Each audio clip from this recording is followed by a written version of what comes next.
Oi, gente, de novo. Eu com uma roupa do outro vídeo, né? Mas é que eu tô gravando tudo no mesmo dia. A novidade é que eu tô grávida de novo. Eu acho que pelo jeito que eu terminei o outro vídeo, meio que dá pra perceber o que era. Mas vou contar mais ou menos como que tá sendo esse período. Eu tô de 13 semanas e 6 dias hoje. E quando eu descobri a gestação, eu tava de 6 semanas. Eu descobri porque eu tava com muita dor no meu peito. Eu não estava tentando engravidar, mas eu percebi que tinha algo errado ali, porque eu amamento meu filho, eu amamentava, né? Que agora eu consegui desmamar ele. Então, eu fiz o teste, deu positivo e eu comecei o pré-natal no dia seguinte. Da entrada no pré-natal no dia seguinte. Então, eles começaram a me pedir um monte de exame, eu contei o meu caso pra eles e eles aceleraram o processo. Fiz um monte de exame, né? O exame de rotina de toda a gestante. E marcaram para que eu fosse para um hospital especializado em gravidez de alto risco, né? Todas as vezes que eu engravidei fui para um hospital de hospital não, um hospital de alto risco, né? Então eu acompanho sempre lá. Daí eu comecei a acompanhar esse ano de fato, né? Comecei a fazer meu pré-natal esse ano no hospital de alto risco. E daí descobri que eu tô com diabetes gestacional, estou acompanhando se eu vou precisar de insulina ou não, mas por enquanto está sendo só com alimentação, né? E nisso tudo também eu já fiz a morfológica, deu tudo certo, né? Tá tudo bem com ele, tá desenvolvendo bem. Não sei ainda o sexo, porque é muito novinho, mas a probabilidade de ser um menino é bem mais alta do que de ser uma menina. Eu fiz a cerclagem anteontem, foi isso, na correria, porque assim como na gestação do meu filho de 2 aninhos, não tinha o fio da cerclagem. Eu primeiro fui internada não, eu fui mandada a tentar ser internada, como que fala? Me deram encaminhamento para ser internada no dia 19 e eu fui para Santa Casa para ser internada lá e não tinha leito. Eu fiquei horas esperando o leito lá embaixo. E quando saiu o leito, eu já era de noite já. Eu morrendo de fome, porque no dia eu não tinha comido quase nada. Comi uma bolachinha, um chazinho, porque o horário já tinha passado da janta, né? Então, eles já não tinham mais janta pra oferecer. Eu esperei cerca de 4 dias, sem brincadeira nenhuma, 4 dias para que o fio da cerclagem chegasse. Eu já tava desesperada, porque eu queria muito ir embora, eu queria muito ficar com o meu pequeno, né? Meu marido tava com ele não aceita ficar com mais ninguém, porque é acostumado só com nós dois. Então, eu tava sofrendo muito por estar longe dele, eu sabia que ele também tava muito tristinho por conta disso, né? A moedinha e tudo mais. E daí, nisso, eu peguei e fui conversar com uma enfermeira, perguntei se eu podia ir embora, né? Porque até então não tinha chegado o fio e não tinha nem previsão. E me falaram que se eu fosse embora, eu ia ter que assinar uma alta. Eu não lembro o nome certo, mas era eu pedindo alta e não a médica me dando alta. Era basicamente isso. E nisso eles não poderiam fazer mais nada por mim, porque eu tinha que fazer a cerclagem até as 14 semanas.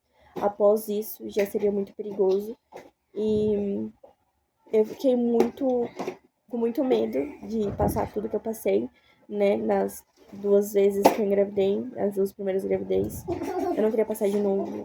Então eu revivi todo aquele pesadelo, imaginando, né? Se eu fosse para casa, eu ia ter que passar por tudo aquilo de novo. E se eu não voltasse para casa, o meu filho pequeno ia estar sofrendo por estar longe de mim, né? A separação entre mãe e filho e afins. Mas eu decidi esperar mais um dia e no quarto dia eu passei o dia inteiro sem comer. Eu tinha comido no dia anterior até as 8 e depois eu fui comer às 3, não, meia-noite do dia que eu fiz a cerclagem. Então eu passei o dia inteiro sem comer, o dia inteiro. De manhã não comi nada, nem bebi nada. Eu tava só tomando as medicações que eu precisava. E me subiram para fazer a cerclagem às 6 horas. 6h30 pra ser exata. A cerclagem, o procedimento foi tudo muito rápido, né? A anestesista na hora de aplicar a anestesia, que foi a hack. Porque eles me explicaram que não pode ser anestesia geral por conta que o neném ainda é muito pequeno e é perigoso. Então, eles dão a hack. Eu fiz a hack nas duas cerclagens, né? Então, a primeira eu não senti nada quando eu fiz. Agora já nessa, nossa, doeu muito, muito, muito. Tanto é que minhas costas tá até roxa, eu tô com dor nas costas por conta disso, né? Eu fiz a cerclagem e, acreditem se quiser, a médica, assim, que foi começar o procedimento, falou: Nossa, ainda tem um fio aqui. Aí eu fiquei assim, uai, como assim, né? Que eu tirei o fio da cerclagem do meu filho. E daí eles falaram assim, nossa, a cerclagem foi tão bem feita que tiraram um pedaço e deixaram outro aqui dentro, não tiraram. E daí eu fiquei chocada, né? Elas tiraram e fizeram uma outra cerclagem. Graças a Deus deu tudo certo. Ó, meu pequeno falando. Graças a Deus deu tudo certo, né? Tive um pouco de sangramento, que é normal e esperado, né? E tive alta no dia seguinte. A médica veio avaliar, viu a questão do sangramento, viu a questão se estava saindo líquido ou não. E graças a Deus tá tudo perfeito, não aconteceu nada. E agora é continuar, né, acompanhando essa gestação. E se eu conseguir lembrar, vou gravar algumas coisas pra vocês. E eu vou contar pra vocês como que tá sendo essa gestação. Porque eu acho muito importante, né? Assim como eu mesma procuro me basear em outras meninas que passaram pela mesma situação em que eu me encontro agora, é bom compartilhar o que eu vivi para que ajude cada vez mais pessoas que têm a incompetência a entender o caso, a entender que não é um bicho de sete cabeças, né?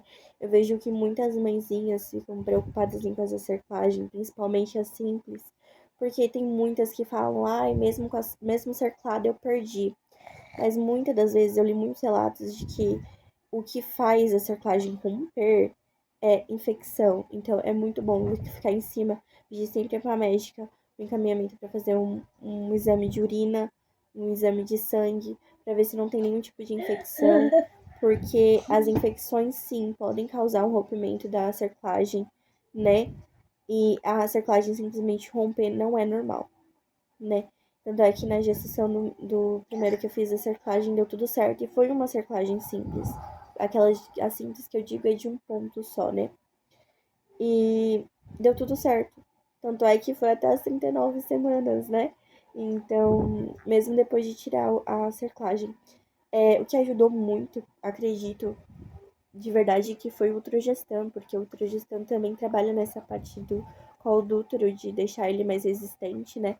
E nessa gestação eu pretendo sim fazer o uso do Ultragestan para ajudar também, né? Ainda mais agora que eu tenho uma criança pequena para dar conta também, então o repouso já não é mais absoluto, né?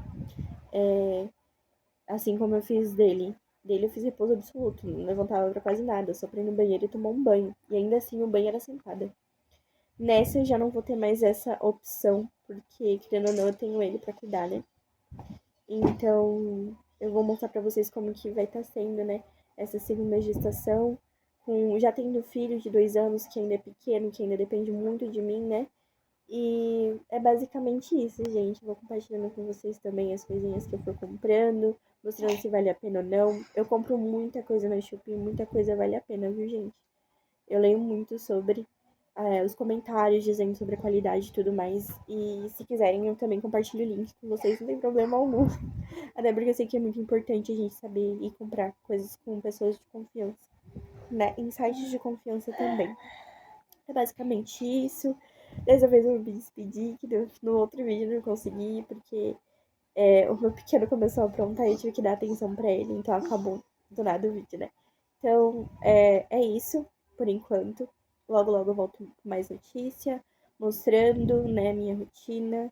Ainda mais nessa que eu tô tendo que fazer algumas dietas, que pode ajudar também com pessoas que têm também diabetes gestacional, né? E assim, é isso.